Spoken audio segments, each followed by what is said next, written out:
Libraries are the great equalizer. They're the one place that, regardless of anyone's circumstances, their socioeconomic status, their gender, their religion, whatever, they can come to a library.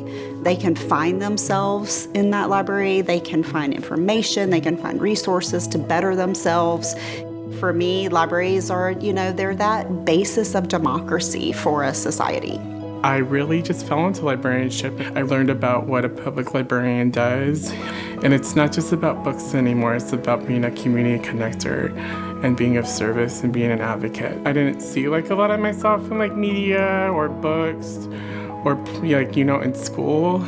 And so that's really important to me, is making sure, especially our youth, and especially our BIPOC, queer, trans youth, feel represented in our collections, in our programming, and that they feel safe in our spaces.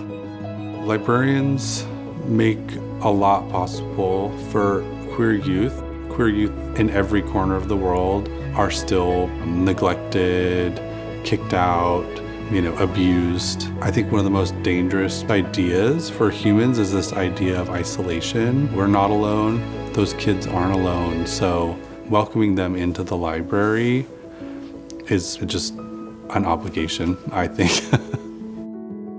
This last June, our Rancho Penasquitos branch did create a pride display like most of our branches do during June and July for Pride Month here in San Diego. It was a pretty famous incident now where the books got checked out and the patrons said they didn't return them. And what happened as a result of people trying to ban queer books is we got about $15,000 in donations to purchase new LGBTQ books that we're currently purchasing.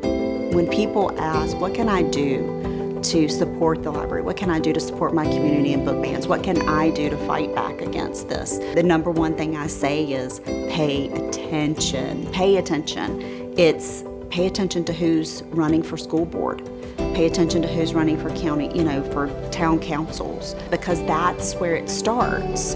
It starts with an infiltration at these very lower level, counting on people to not be paying attention. When they're pulling books out, they're censoring books, they're taking books off shelves, you're taking experiences, you're silencing people's voices.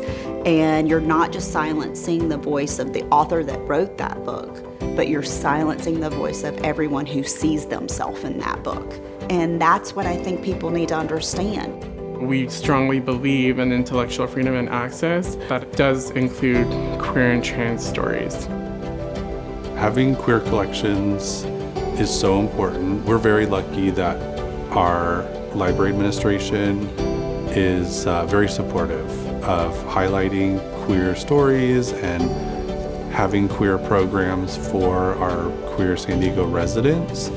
So, the attacks happen, but they really haven't affected our work that much because we're just carrying on. The queer community has decades of getting organized around the AIDS crisis and just carrying that forward to keep people safe.